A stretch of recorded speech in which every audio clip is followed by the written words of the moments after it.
is going to be huge for their points on that leaderboard. Waterfall down the mountain in this current zone. You have to be careful if you're elevated. You can't use that grapple blade to drop down, and it's going to be exactly what Savage and Mongraal are doing here, but they're still hungry for high ground. They're looking for that shot to connect.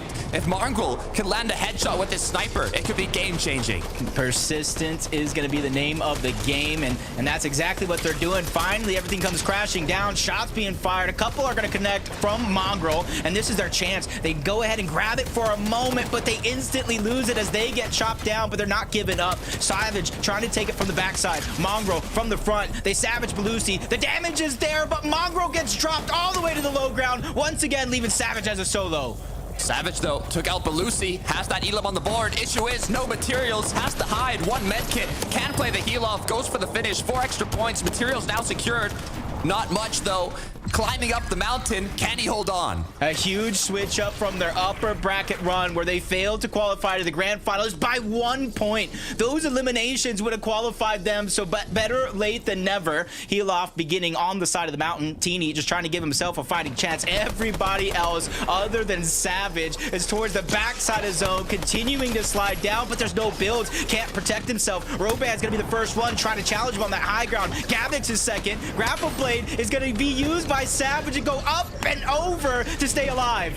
Savage, are you kidding me right now? He continues to climb as there's just one player left in the zone, healing off. And it looks like if Savage can stay up, it's Teeny. 1 grapple blade, 2. Will he be able to make it back? Savage, cancel him and takes the VR. 8 eliminations for Mongraal and Savage and a huge VR to take the game. It's been almost 2 years, Takada, since we've seen Mongraal on the FNCS stage, and man, it's like riding a bike. He's still got it. What a way to start off the day. Mr. Savage and Mongraal feeling extra confident now with that boost in the first match. With 2 more games to go, all they got to do is hold their crown. And you got to imagine, once you go through an upper bracket like we've seen to start the day off and fail to qualify by 1 point, 1 placement, 1 elimination would have changed the tides for them.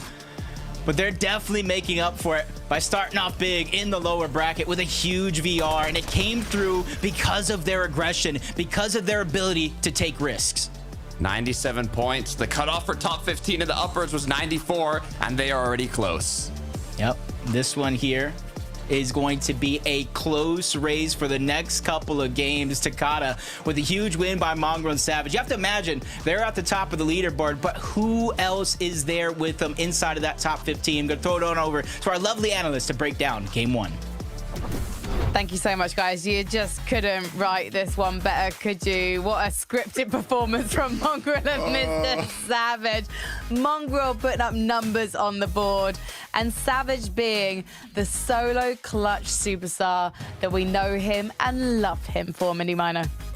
Let's go! What a huge, huge game for these guys. Of course, came painstakingly close to qualifying to grand finals already in the upper bracket today. I was interested. I was like, how are these guys going to respond? What are the vibes going to be like? How are they going to start? And Levin, I mean, they couldn't have got off to a better start here in the lower bracket. The script is nuts. I mean, you really could not have written it any better, man. And wow, what a game to do it as well. Mongraal fragging out. Like, he's putting every hater there is, including myself, to rest and saying, no, look, I can hold my weight in this team. And then Savage seeing that going, okay, look, I respect you. Thank you for putting in the work. Let me close out the game now.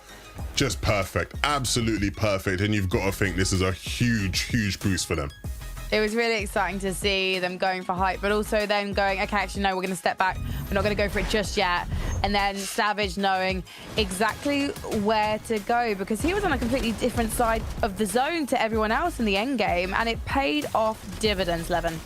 Yeah, I mean, look, the journey for them this whole game, started off rough, right? They started off contested, they win the off-spawn battle, and then so it's, it's sort of like we make sure we make the most of this game, right? We can't afford to let games slip out of our hands. And then the height take, right? You see them chop a height, you're thinking, oh my goodness, things are going well, but then it doesn't quite go as planned. Mongraal ends up getting sort of taken out, trying to take it. You see him hit those shots here thinking, yes, but then he goes down. Savage like, okay, it's time to clutch up. We've seen Savage clutch up so many times in Fortnite history, Mini Minor.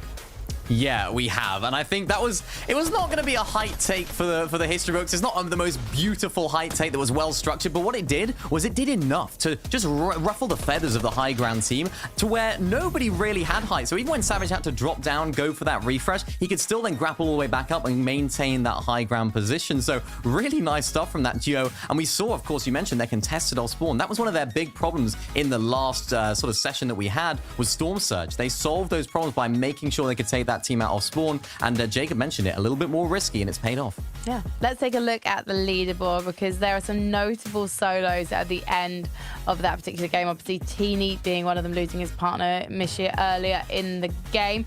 But obviously, I mean, we've put one game in it. It's only really reasonable that Mishra and Tina would be in second, especially as we know this is a duo that consistently can put up the numbers, Levin, in terms of eliminations.